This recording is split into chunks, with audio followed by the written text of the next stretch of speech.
Hey everybody, Schoolie with Garage Composites, and I'm excited to announce the registration for our Managers Training Academies are now open.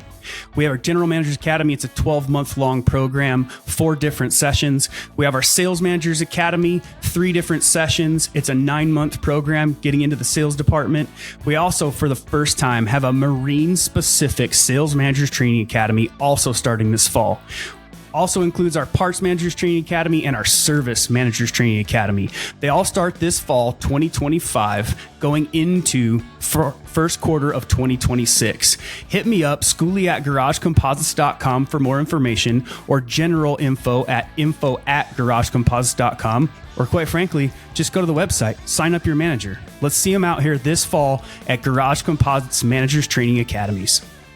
Why is it so important to have consistency in your dealership? I once had a leader of mine in the fire service tell me that I'd rather be wrong than to be inconsistent. And I've carried that my entire career as a firefighter and into my business as well.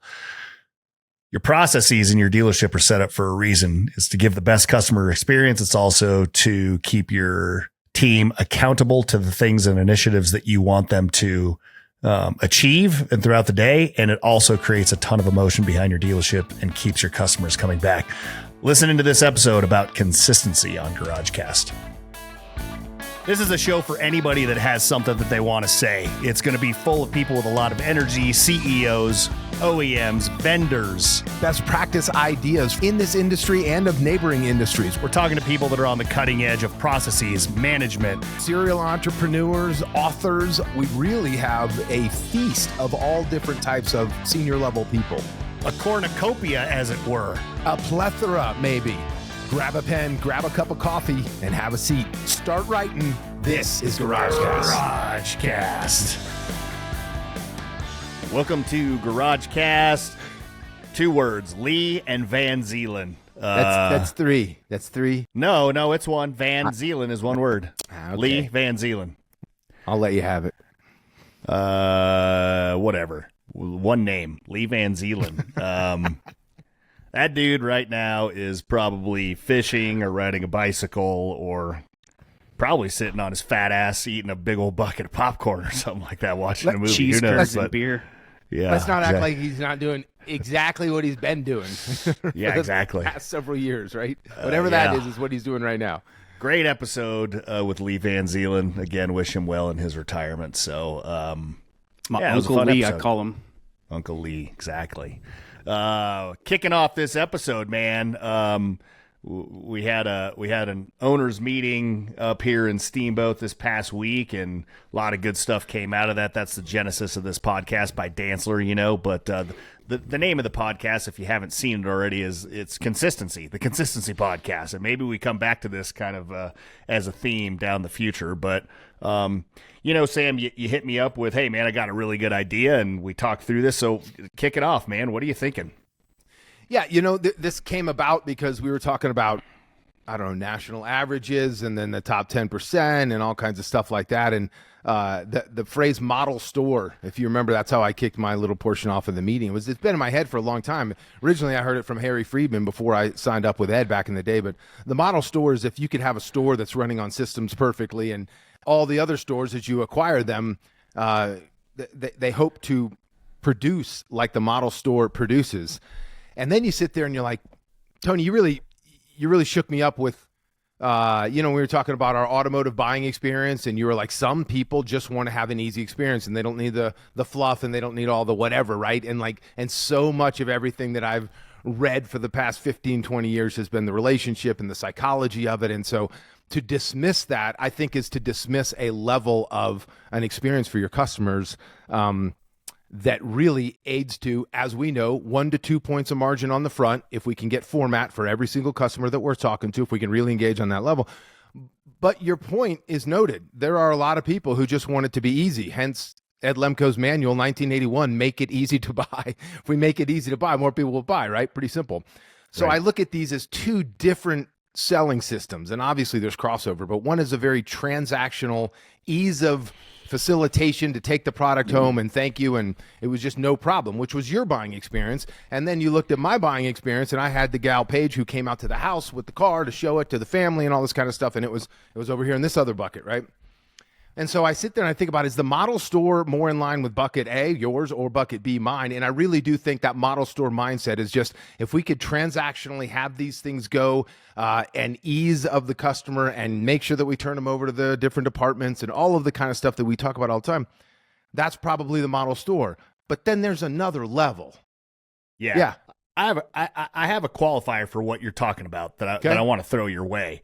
Because you and I received an email from that jackass Justin Protaski up north, right up there. Which one? And I don't mean which jackass. We all know which jackass. Which email is you talking he's about?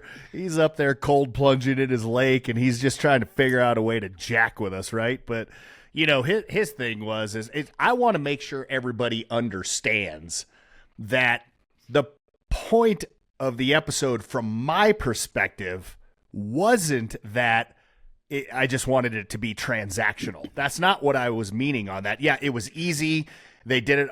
What I wanted them to understand is they did it on my terms. I wanted them to understand what it was like going into it, how it was during it, and what it was like after it. And I wanted to make sure people understood the processes that were in place that they could start thinking about. Like just let me give you one prime example, which was, they had the car, my car that I traded in, they had that on the website by the next morning after I traded it in. That's something that I want you to think about. I'm not trying to suggest, Protaski, that you should just become a revolving door with no experience, because honestly, it's auto to me. And auto to me, there's nothing flary, fun, and like I want to go hang there, but I want to go hang in my marine dealership. You know what I mean? So I just want to qualify that. Schools, you have something. Yeah, I feel like two things. One, Protaski, please keep it coming, because I feel like I'm the only one to give these two shit. Two, I'm going to get hammered here for being the fence rider or being Switzerland, but I think it's both. Meaning we should have the systems in place to, we've said this time and time again, to meet the customer where they are. So if you have somebody who wants to sit there and BS and tell you about all the single track or tell you about surfing last week, then let them. Or have the systems in place to also facilitate Tony, who's like, I need this, I want this, thanks, I appreciate you, I got to get back to the family and work. I think we need to build those systems and have that, again, consistency to meet them where they are. Which way do you want it? And then facilitate that. Yeah, I would agree with you. But as long as the listener can understand that you can see both sides and there's crossover and one may become the other, right? But we know that relationship, if we could get to that point, it's a higher margin, it's a customer for life, it's easy to get referrals, it's all the things we want out of that. So whereas the model store may only be, here's the best we can do in a transactional space, and we'll take that all day long, as we have a lot of dealers that play that game all day long. What are we missing, right? There's another level beyond the benchmark or beyond the top 10% of what we're actually missing over here. It's funny. I pulled up Protaski's email while you were talking, Tony. Which one? Again, the one you're referring to. The afternoon, the one where he's standing there in a cutoff shirt, drinking a cold beer with a pink hat on, and he says, "I got caught up on GarageCast on the way up to the northern Wisconsin store. While I like hearing stories about buying experiences, my first takeaway from this podcast was, unless I stock every vehicle available across the country, it doesn't matter how good of an experience I give customers." And I'm like, that was your first takeaway? Like. Of course, I gave him 8 bullet points of, you might have missed these 8 talking points, but nonetheless, Justin, we love you. But this was a bullshit email, for the record.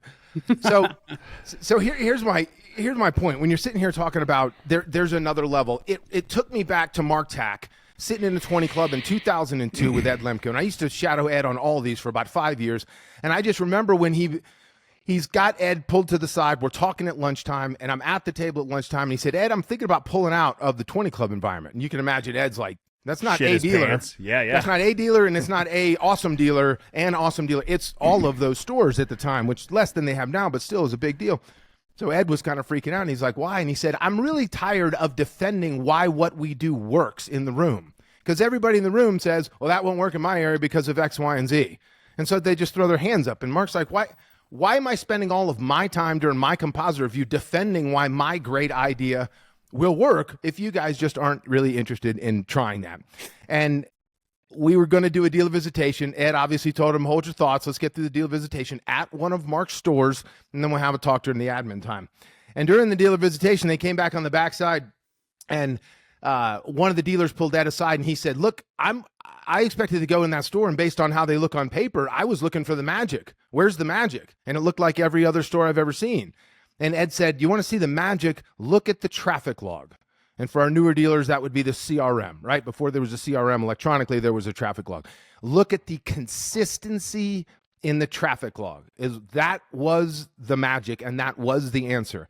Nobody in that store was allowed to not log a customer coming through the door. You didn't get to work there. It was a fireable offense. If you did not log the customer you were talking to, you did not get to come back to work the next day. And what was interesting is we talk about that, and it sounds very, boy, that sounds aggressive. You want me to fire my guy because he didn't put someone in the traffic log? And the answer is yes, I do, because once you have that culture, we don't have to talk about the traffic log anymore.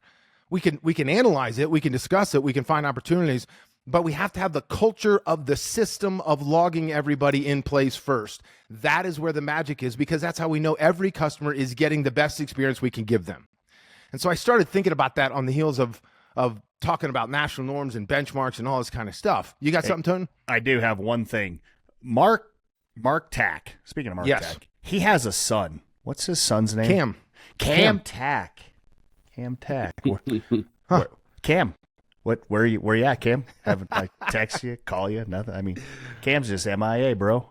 You got to reach out to him through a podcast. Oh, no, I got to reach out to him through his personal assistant or his secretary or his chief of staff nowadays. He's got a beautiful wife and a couple of kids. He's trying to run a company. He's trying to have Mark Tack as a dad. How about that? That's what he's doing. You go. There you go. All right, keep going. And so it just got me thinking about it. Is our model store really a model store, or is there that other level? Schoolie, to your point, I don't know how to play the game to cross over between the two, to have two different columns. I don't want to have the best experience column, although we all know people in our client base who purposely don't take deals or they don't staff up to our staffing ratios or whatever it happens to be, and they're doing it because they're trying to create a specific experience on the showroom floor. 1999, I read a book called The Experience Economy by a guy named Joseph Pine, and it was one of the first books that shook me into the idea that we don't sell transactions, we sell experiences, and the transactions come along. And they got into restaurants. And if you think about the restaurant craze, ESPN Zone, what are you going to get when you go to, other than a good menu, what are you going to get at the ESPN Zone, Schoolie? A million TVs and every annoying sport possible you could care or care less about. Yeah, exactly. Tony, if you go to Tilted Kilt, which you've been to many times, what am I going to get at the Tilted Kilt restaurant? Chicks in little high skirts that are really good food. Yeah. And all the waitresses who love Tony, and he's like, oh, she loved me, I want to go back. Maybe that was 20 years ago. That was a different time. Don't worry about that, Amy. But there's a theme, right? There's a theme that goes along with it. And frequently in my training, I talk about the Rainforest Cafe, because when I was in Vegas at one point, I walked into the Rainforest Cafe, and this was a long time ago, and they wanted $18 for a chicken sandwich. I'm like, $18 for chicken sandwich? I mean, like 20 years ago. And the guy looks at me, he's like, you're not paying $18 for the chicken sandwich. You're paying $18 because this alligator is going to swim up next to you while you're eating your chicken sandwich. I'm like, I'm in. I'm doing it. Dancer was in. Talking trees and anaconda snakes cover. The monkey coming down from the top. I'm eating in a Disney movie. Dancer's in. And then you sit there, every parent in the world who's been to Rainforest Cafe was probably annoyed personally, and then they saw how excited the kid was for all of this, right? And you sit here and you think about, what if the thing was broken? What if the monkey came down from the ceiling and then he hung upside down and he wasn't moving and the kid's screaming and crying? Like, if the system's broken, the experience ultimately sucks. And that is the genesis of we all know plenty of systems inside of the dealerships out there, and I'm going to give you all a chance to fire off a couple, and we'll talk about what happens when they work, what happens when they don't. But I'm going to take it out of context one more time just to get us going and say, Schoolie, who has the best French fries? What fast food joint has the best French fries out there? I mean, you're going to want me to say McDonald's, but I'm telling you, In-N-Out is pretty legit. Oh, my God. I wouldn't say either of those two. Get off the podcast, bro. Saying. In-N-Out sucks. It's the laziest California version of a French fry ever. Tony, which one? What's your French fry of choice? Your drug of choice? So mine will probably be just as bad as Schoolie's, but I'm going to just say my favorite fries are Red Robin because I'm a steak fry guy. I love Red Robin's fries. Yeah, I guess if you like the whole potato, here's a fry for you. Yeah, here's a potato the size of a canoe. I love those. Chick-fil-A, man, that waffle No, fry, you're wrong. Chick-fil-A. You're wrong. That's wrong. The only way we can have this stupid conversation is because the fries are cooked exactly the same way every single time at every single one of those buildings. That's it. That's how. It's a system that creates a predictable product, which makes for a predictable experience on the backside of it, right? So this isn't new to anybody out there. I'm just trying to point it out to you. Tony, how about a Starbucks order? I know you're pretty much a black coffee guy, but you've got I don't know if Amy's drinking black coffee, but anytime there's a high maintenance coffee order, tell me about that. What's her order? What does she go for? Amy is a relatively simple vanilla latte, but Schoolie could answer what he just bought Jolene and Glow the other day, which is a confectionery Oat bakery milk in latte. Good Lord. My work sister, Jolene, I love you, but I hate your coffee order. It goes through an entire paragraph through text message. I would like it this way, and it's espresso, brown sugar, shaken, frothy, cold cream, folded in, shenanigans. What the hell? So, yeah, but the reason she loves it, to your point, Sam, is it's the same everywhere she goes. We were just in Steamboat for a leadership meeting. Yep. Same coffee that she gets back at home in that awesome state, Ohio. Well, and you sit here and you think about, that's funny that you said awesome state of Ohio. You sit here and you think about if that didn't, I'm sure she picks it up and tastes it immediately. And if it didn't taste exactly right, what do you think would happen? 9 times out of 10. Oh, knowing Jolene, she'd probably throw it back at the barista. But Right. We're going to redo this, right? And it's just like, wow, because the experience wasn't perfect. It wasn't done the same way every single time. And I'll give you one more. Taxis versus Ubers. I think for those of us who've been traveling for a living for a long time, we remember the old taxi experience, which is it may be coming. You may be sitting on that corner or that restaurant for another hour, and then it comes and it's it smells like a taxi, and the windows don't crank down, the seats don't have springs in it anymore, and all this kind of stuff. And then Uber came along. Now there's a system on the app that tells you how far out it is, when you're going to get delivered. Right? It's a totally different experience. And hopefully the driver's in a good mood, which enhances the experience, but the driver is not the experience. The experience is the system that allows for that experience to happen and get you from point A to point B in a predictable manner where you feel comfortable and you can get on with your day, right? And so I guess the long-winded intro to all of this is the magic inside of retail, right? Whether it's the kind of retail that we're talking about or it's an Uber retail or whatever it has to be, is a consistent system. It is done the same way every single time. That yields a customer who walks away with a smile and hopefully wants to come back. What are your thoughts? yeah, I feel like one of the things that you alluded to earlier about the adherence to the traffic log, right? And do you really want me to fire someone? I think the first thing that we need to talk about before we get into these consistent systems is making sure those expectations are known. I have my own quote of, you don't have the right to reprimand for rules unknown. Love that So one. if we're going to get into expectations and systems and consistency, we have to talk about, first, it's on you. First, it's on you, the manager, the GM, the dealer principal, to teach them, to train them what these are. Because you don't have the right to reprimand for rules or expectations and systems unknown. So that's my first swing at this before we get into this, is like, first it's on us to train them, to teach them, to show them what these are so that we can hold them accountable to being consistent with their systems and consistent with their behaviors. And in and of itself, that's the problem. Yeah. You could start it and end it there, because it is, you will fill out the traffic log. It has a greet, it has a sit, it has a this, you'll fill it out. I don't know what the hell I'm doing with it. I don't know how much it's worth. I mean, like, yeah, we don't explain it. Well, I'm going to go one step further. Do you think every single dealership has that system that they're trying to put in place that they're then not explaining to the staff?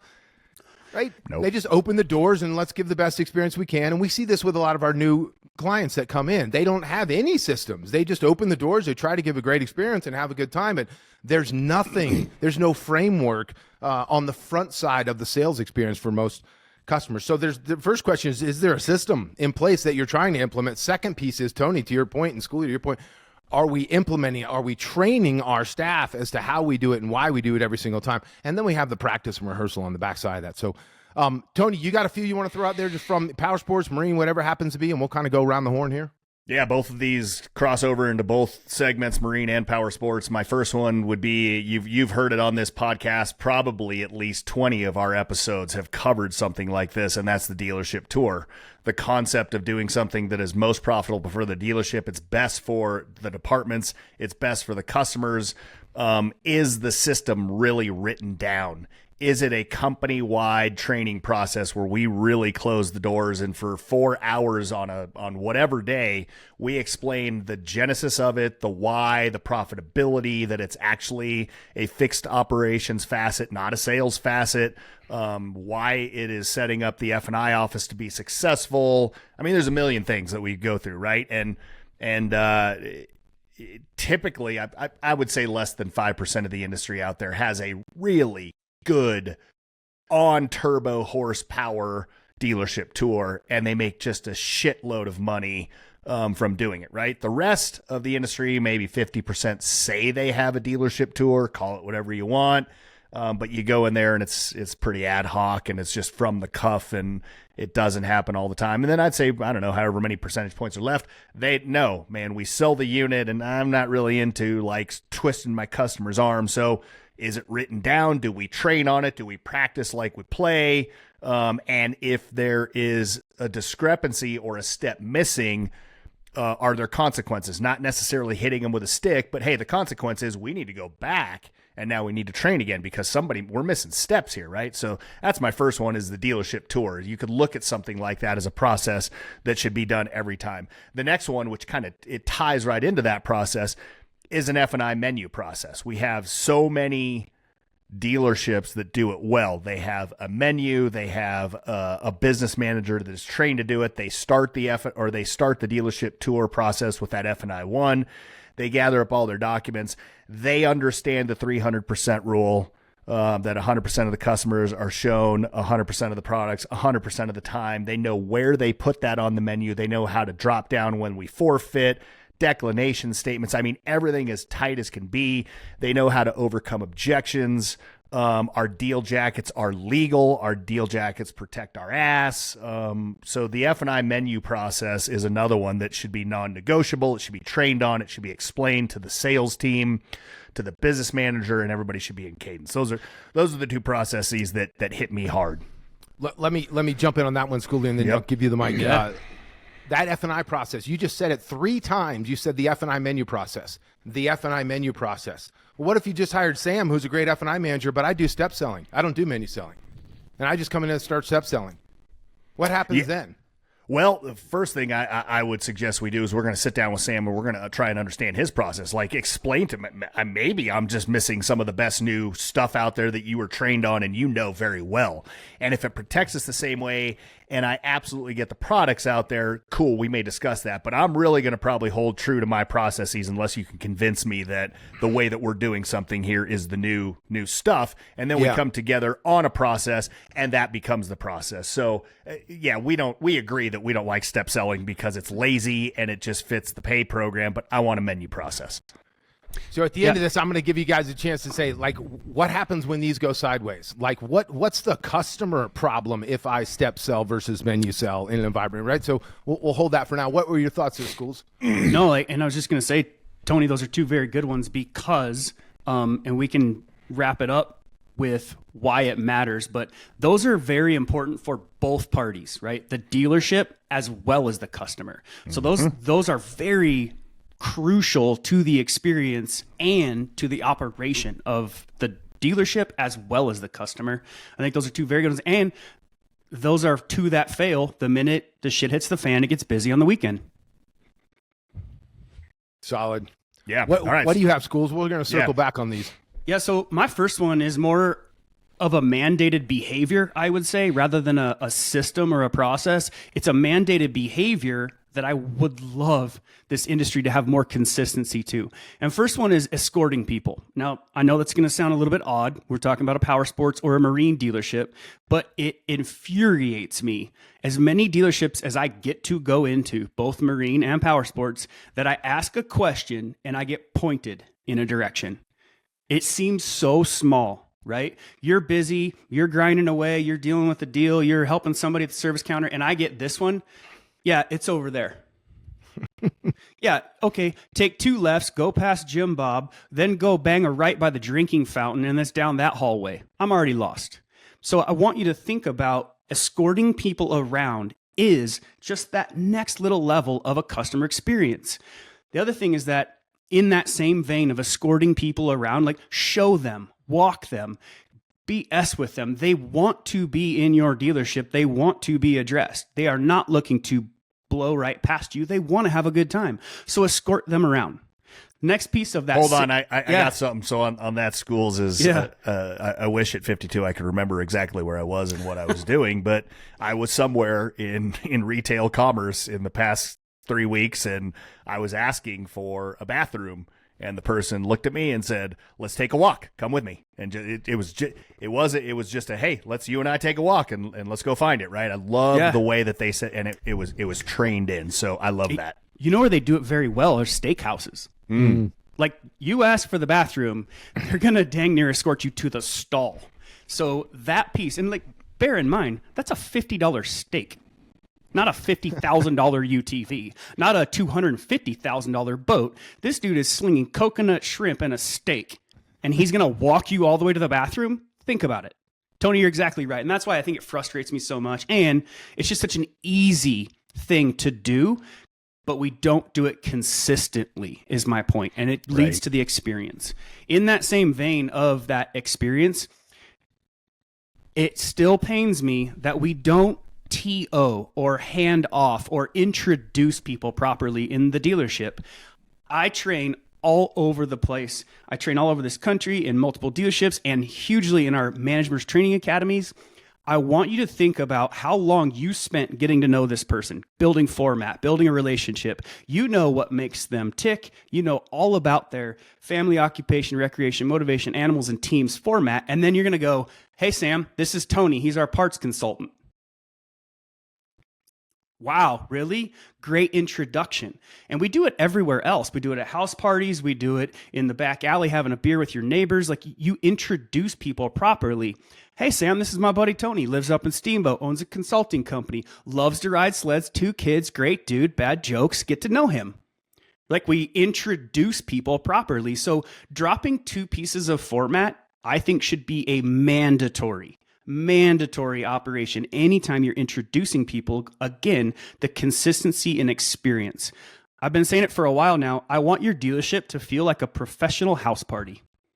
A professional house party introduces you to everybody. They show you where the beer fridge is. They make you feel warm and welcome. A professional house party introduces people properly and escorts you around the dealership and doesn't point you to where you want to go.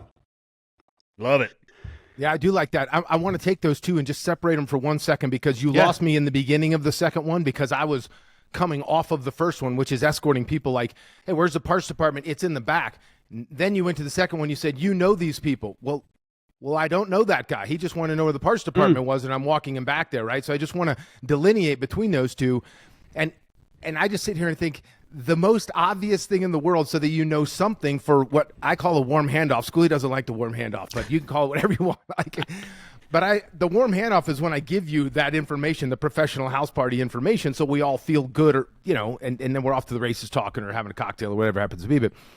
But if you don't know anything about them, that is the entire point why you walk them back there. If you look at Disney World, on their name tags is their hometown. And it is explicitly for the purpose of somebody going, "Oh, you're from Tampa? I grew up in Tampa." And all of a sudden, we're off to the races with a conversation about where your hometown is, right? Or, a sports team reference or anything off of the format list. But the most obvious one is, if you're here for a department, let me walk you back there. What are you here for? Mm-hmm. And all of a sudden, now I know I'm here to buy a whole new set of climb gear for my new adventure bike. Oh, my God, that is freaking awesome. Or I'm here to buy a whole new set of life jackets because we got a new surf boat and my kids are getting really into this thing. And that's so awesome. Now I have a great piece of information that they're excited to tell me about. And now I'm on the road to formatting them while walking to the other department to then do the professional house party. So difference between those 2. Yeah, 100%, Sam. And thanks for filling in the gap there. Is that I want you to think about that warm introduction, that dropping 2 pieces of format in that conversation. Again, it helps out both parties. I want Tony to feel like this is his place to be. This dude's listening to me. He's engaging. He's asking the right questions. And then also think about all the introductions that happen in the dealership. The business manager coming out at F&I 1, the sales manager coming in on a TO, the GM who's walking up, you introducing them to the service department, the parts department in the dealer tour. Like, we're introducing people to each other all the time in the dealership. You're allowing the parts associate to get a leg up on greeting them, getting to know them, figuring out what they should be selling, what they should be pitching as far as everything on their dealer tour. It's crucial for both sides. The customer to feel like they're at that professional house party, and us to be able to expedite the greet, build a relationship. Yeah. Dancer, what are yours? Yeah, well, I was just thinking about, where I get hung up on talking about sales department all the time, so I was thinking about departments not called sales department. And the first one is the parts department. We talk about special orders, and years ago we used to require not only full payment up front for a special order, but we would encourage dealers to have a sign behind them that said all special orders will be overnighted unless the customer opts out of that, right? So the customer, well, you want it tomorrow, don't you? That new cool thing that you want it tomorrow. Like, yeah, I'm working on the bike in the garage right now. I want it. Tony's putting a new refrigerator on his 1971 pontoon boat right now. He doesn't want to wait for that refrigerator, right? So, of course, we want it. And there's two things that were being accomplished there. Number one is we expect full payment up front. Everybody does it, including your grandma. And number two is we're not paying for shipping. You're paying for shipping, and I'm happy to overnight it to keep your excitement level high. There's also an opportunity to make $1 or $2 on the shipping, which will offset some of the direct costs in the parts department at the end of the year if you accrue this. So, like, that's an obvious one, but you know what? Schoolie's a buddy of mine, dude. He's in here all the time. Don't worry about Schools. You can pay when you come and pick this thing up, and then Schoolie doesn't come and pick it up because maybe he traded in that KTM and he's got a new bike. Whatever it happens to be, if there's a policy for a special order that 100% of it's paid up front, then 100% of people get to pay for 100% of it up front. It's the adherence to the system. Again, I go back to the intro with the traffic log. If you want to know the magic of one of the Ride Now stores back then, it was the adherence to the traffic log. That's number one. And that one that you bring up, Sam, like, I've never understood how that's even a hard question to ask. Like, I don't ever assume that I leave a store after purchasing something or ordering something for purchase that they don't have without having to pay for it. Like, I don't understand that. And I don't think a lot of other people do either. I think you're giving the customer a reason to not pay you versus, yeah, pay up. And when they're like, what are you talking about? Like, what do you mean? What am I talking about? You just bought something. Yeah. Yeah. And then, if Schoolie, if you have, or Tony, you have up in Steamboat, you've got your Steamboat Powersport dealership up there. If you've got the relationship with them that you are that good customer, then they've probably got an account for you, and they can just bill the account. They don't need the money from you right now, but the billing goes to your account to where you settle your tab later. Yeah. So there's no reason not to do that, but you don't want your parts department being stuck with the bill for the shipping that didn't happen or the part that's now sitting on a shelf, because your parts manager, hopefully, is getting paid off the production of that department, including the incurred expenses. So Let's just make that one go away. The other one had to do with inspect and report in the world of service. This getting away from curbside diagnostics and saying, I'm going to put my best technician on that. We're going to figure out exactly what that's going to be. We're going to charge you 1 hour of our labor rate, and you're going to have a detailed list of everything that we found that's wrong with it. Assuming we can do the work, you can okay that, and then we'll go ahead and get to work on getting that repair order done. And maybe you have a policy that says we'll waive our 1 hour INR. I wouldn't suggest it. You don't need to, but giving somebody the authority, typically just the service manager, that if you need to, if they're going to do the whole bill, you want to waive the 1 hour service up front because they're going to do the whole bill and the repairs. That's fine. But that's per policy, per system, not per Billy's opinion on whether it should be done or not. Right? So the curbside diagnostic, the phone diagnostic, what does it sound like to you? Can you hear it? Let me rev it up a little bit more. You're so dumb. Just have a professional store and be a professional organization. Service INR, that was my second one. I like that. So, the big question that we ask on this one, Sam, is, so what happens if these go sideways, right? In all of our examples, what happens and I guess for me is, yeah, I've become transactional.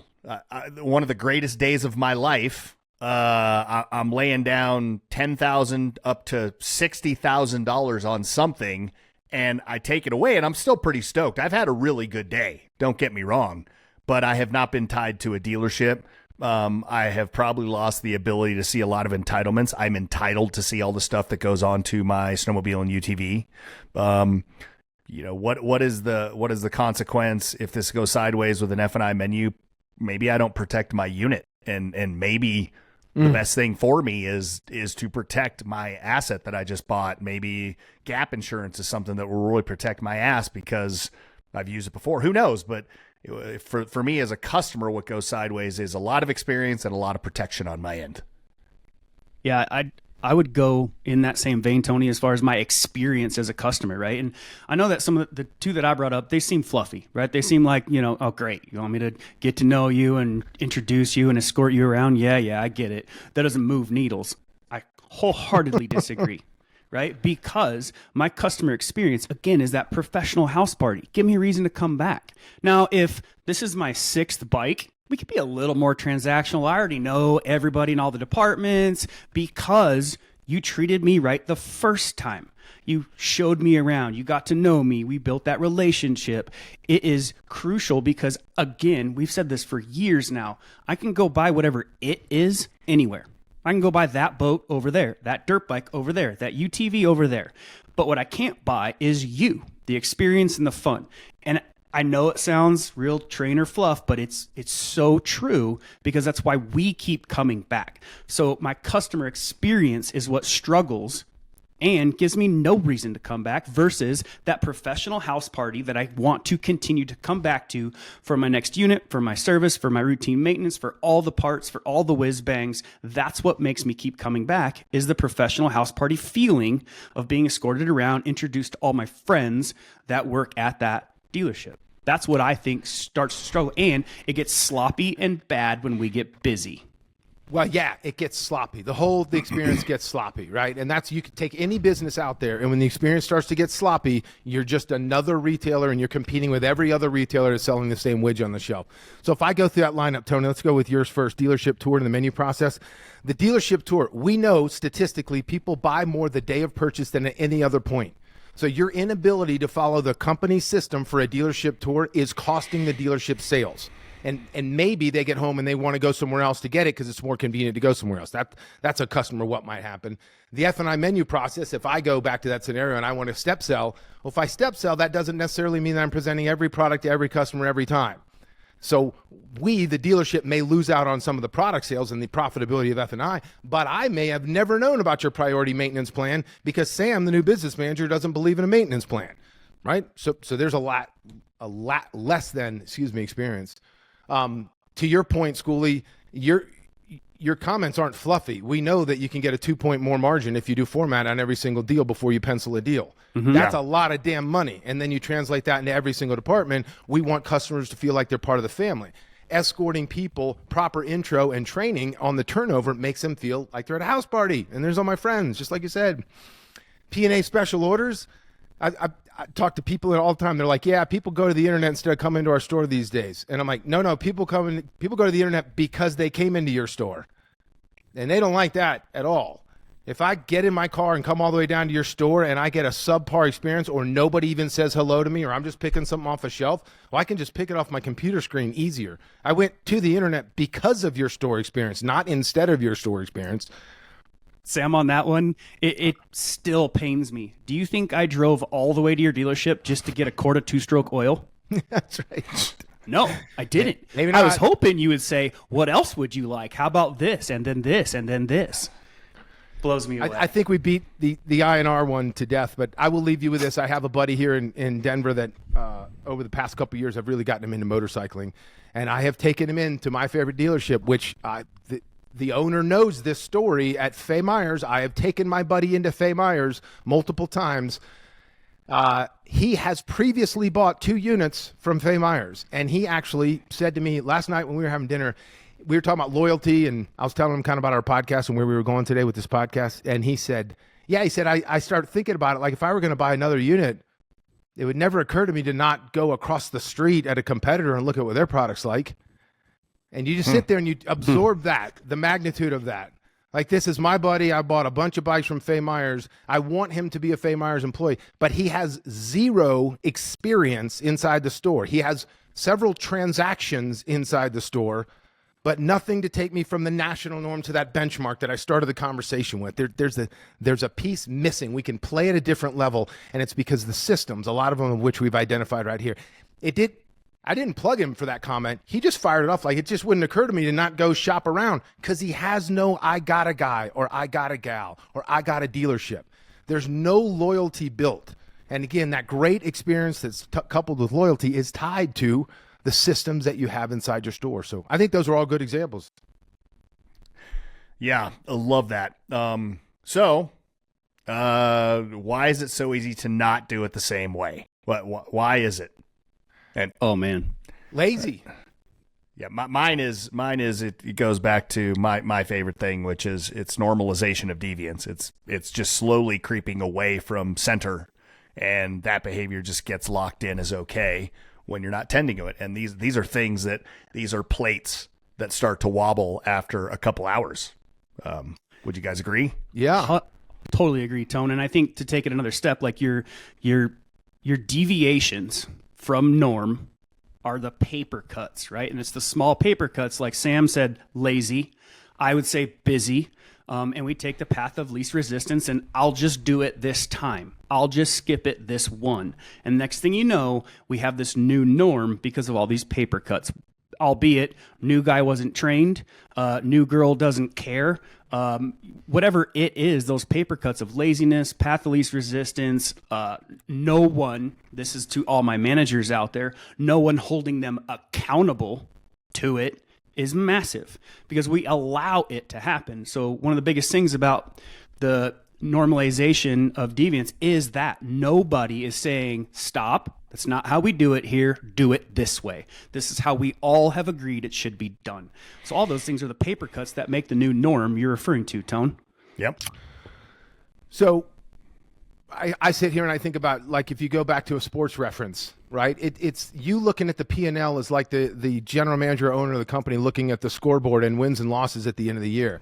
But until you recognize the plays that happened and who fell short on the playing field on that third down, you're never going to correct the problem. And that's the minutia that we're talking about here. It is the system that when this play is called, everyone knows their exact role, and we execute on that level. And I'll bring one more thing up, and then, Schoolie, I have a question for you. The last thing I want to bring up is Jose Juarez, and Schoolie, you and I have had this chat with Jose down at Victory Solutions out of Florida, longtime friend and CRM guy. We were talking about this new generation, of which my daughter's in that generation. Tony, your kids are in that generation. A lot of people have some Gen Zs out there. And we're talking about how when they hear about what we're talking about, the family, occupation, recreation, motivation, or walking somebody to the bathroom, they're like appalled. Well, I wouldn't want to do that. That seems intrusive. I just want to give the guy the information so he can go on his way. It is going to take more time to train the younger generation that this is not only acceptable, but preferred. And you're going to have to maybe go mystery shop with them, take them to someplace else that gives a great experience and have them see how fun that can be to then bring that back in the store. Because many of them really have a hard time just making a follow-up call because they're like, I don't want to bother that guy at home. Everything about Victory Solutions is making the follow-up calls and putting a campaign together to get hot leads to resurrect some of those sales. And Jose is seeing it very much. So I think it's important to note that the younger generation is struggling with this more than other people. And it's not because they're lazy. It's because their philosophy is different. They think they're being intrusive with a customer. It's going to take more training, not less from the staff. Schoolie, my question to you is, I started this podcast I was thinking about that because of the benchmarks and national norms, but it really wasn't cemented in my head that we should do a podcast about this until the last section of our company meeting. And something happened. You want to tee up what happened, and let's just throw that out on the table. Well, damn, this is going to be fun in front of all our viewers, friends, and family. To be completely transparent, Garage Composites, we have an owners and leadership meeting 3 times a year, and it's awesome. It's awful. There's shit talking. There's accountability. There's great ideas. It's awesome. So if you guys think about it, we're moderators and consultants that sit in a room and moderate and consult each other. So we're really good at it. We're really good at that roundtable effect for our own business. And to set that stage, we were sitting there and we go through this process. And this process is calling out issues, We discuss them, right? And if you guys are familiar with EOS, we go through this process of IDS. So we determine the issues, we discuss them, and then we solve them. Well, one of the issues that I brought up for all of us is the consistency to process, the adherence, the way that we present, the way that we put things together. There are paper cuts that take away from that. For example, well, again, think about it from Garage Composites perspective, and not to get too long-winded, you guys all know, and for those of you that aren't in our 20 clubs, what's up with that? But we have over 30 20 clubs that are running fall, winter, spring. We have managers training academies in the hundreds every year, 100 students every year. We have in dealership training, keynote speech. We have a lot going on. So same as you in the dealership, we rely on systems, processes, and more importantly, consistency. So I brought it up in our meeting of like, this is an issue. And of course, everyone in the room goes, yeah, cool. Give us examples. Oh, here we go. So because one thing I love about our company is that we have zero rank in that room. Like everybody is held accountable to the same standard. So then I get the opportunity to call out some of my business partners, some of my mentors, some of my best friends, and I called Sam out on a few inconsistencies in his operation. I also got the opportunity to call Tony out on him being inconsistent in a few avenues. And so really it got to the point of like, it got heated. Let's just say what it was, is it got pretty heated because we both care and we're passionate. And why I brought it up is what Sam's talking about in this podcast is it affects the team and it affects our customers and clients. So when we don't do things the same, it makes more work for the team.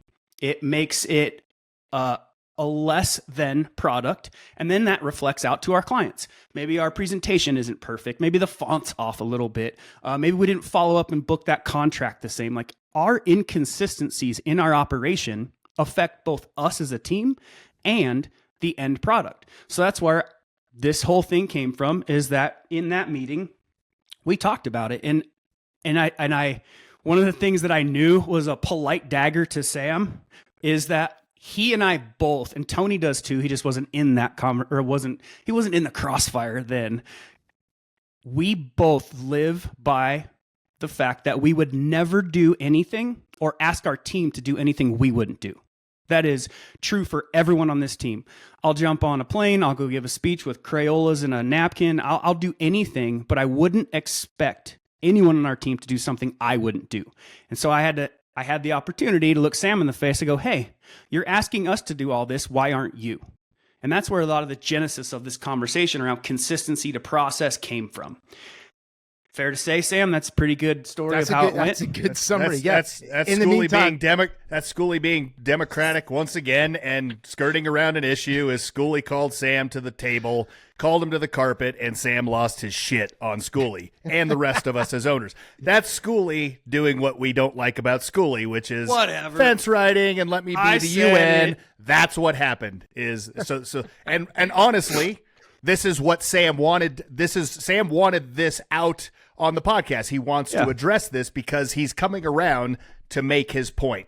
It got uncomfortable in the room. Schooley, let's first notice that Tony still didn't hear that he was included on the people not doing shit. Yeah. Right there. Sam I heard it. Got called out by Schooley. And here we go. He got called out by Schooley. True story. I heard that. Yeah. Sam lost his shit. And then when I lost my shit, what was your comment to me? You had a great comment. You cannot talk like this in this meeting.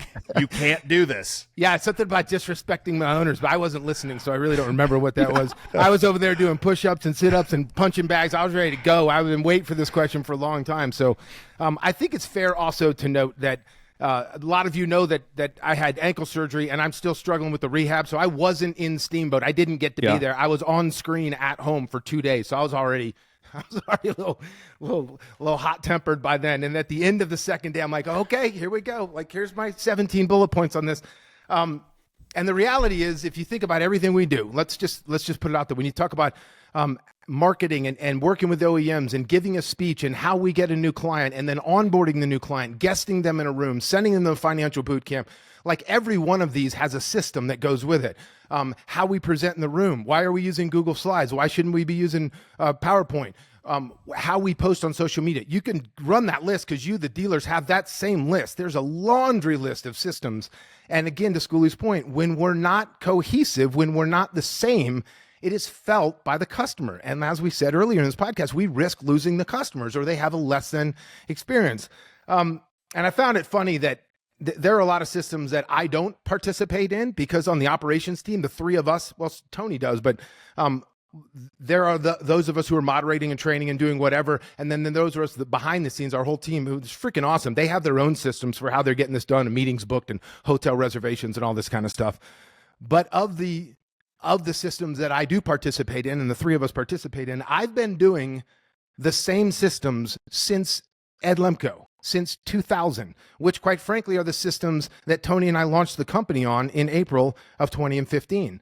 Some of those systems have changed around me, and you could say that I just didn't adapt to them, or I didn't like them, or they pissed me off, like everything related to Google pisses me off. And the company went all Google Gmail, Google Slides, Google Calendar, Google. I'm like, I'm not doing it. I'm just not doing it, right?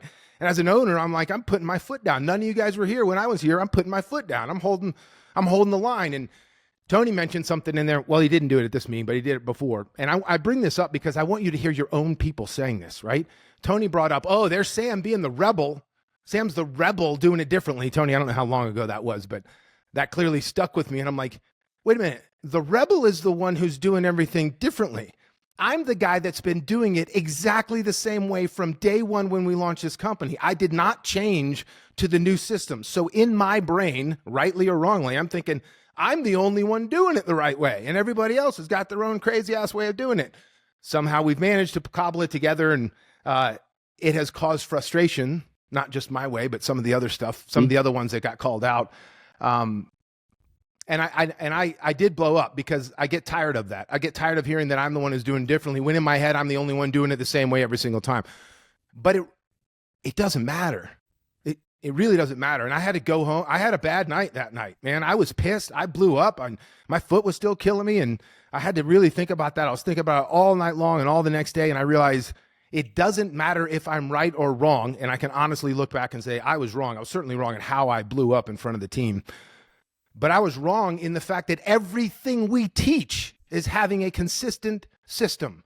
I don't care that you use step selling in menu or step selling in F&I or menu selling in F&I. I care that everybody knows this is the way we're going to do it. We're legally compliant. We sell every product every single time to every single customer, and the customer doesn't get shortchanged on experience. I know that to be true, yet I was still holding on to some of those systems. So it took me a little while to come around to that and to pick the phone up and give these guys a call and tell them that.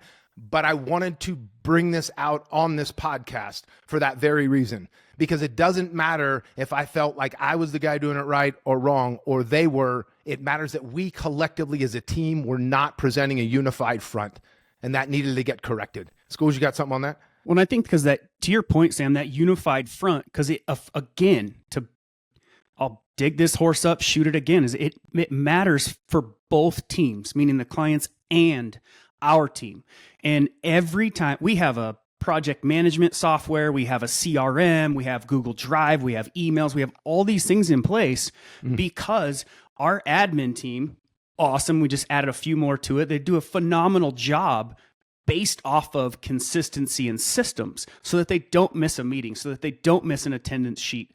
They have to have those to make sure that we put out a good product. And when one of us doesn't follow the rules, or when one of us doesn't follow the process, it affects way more than just me not wanting to do Monday. It affects everybody downstream of us or upstream of us, whether it be our own team, and not adhering to those things. It makes way more work for them. And that's where I know Sam well enough. He doesn't want to make work for other people, but we were making more work for other people, and it became cumbersome, myself included. Whether I don't put the dates in for a next meeting or the attendance sheet, or you fill in the blank. And that's where it really got to be frustrating from a lot of different people involved in that. Was we're making more work and we're not adhering to the systems and processes. Whether Sam likes it or not, the team needs this in order to operate at a high level. And that's where the frustration boiled up from everybody of like, wait a minute, why are we making expectations, or rather, why are we making exceptions for individuals? That's what's not cool. And so for all of you out there, power sports, marine, don't think you're above it and don't think you're outside of it, because the same expectations, the same rules to the game are for you, for everyone, because of the team and because of our end product we want. Well said. Yeah, so Franklin Covey states that loyalty is 100% tied to having an emotional experience. And so I think it goes back to that whole thing is you could not be doing the 6 things that all 3 of us threw out, right? And you're getting the job done transactionally, but you're not giving a customer a reason to come back or tie themselves to you or remember you the next time they need something within the space. And that's super important. Tony, think of that quote for a second. I mean, that's a big quote. Franklin Covey does work with Fortune 500, Fortune 150 companies as well. It says that loyalty is 100% tied to having an emotional experience, not 50% tied, not having a best price experience or an ease of transaction experience. It's one thing to transact me today, but if you want the I got a guy syndrome and you want me to bring my friends in and have organic referrals, what is that experience that we're having in the emotional world? And oftentimes we can't get there without the systems in place to allow that to percolate up. Yeah. Interesting episode. It's a good one, man. It's a cool peek behind the curtain, and it's reason to show everybody that we all need to be on the same page when we're doing this stuff. So fantastic, gentlemen. Which just means next owners meeting, we're bringing sumo wrestling suits. Sweet. Big boxing gloves. Yeah. I really wish I would have had a video camera watching Sam punching the punching bag. That would have been awesome. That was hot. Kicking the punching bag with a lame ankle, man. Which one were you throwing up there? The good one or the bad one? He wheels himself over there on a chair and starts swinging away. Yeah. Actually, it was just in my mind. I was laying on the ground, punching up in the air. I'm like, kill these guys. Like The Shining when he's walking through, just punching through the air.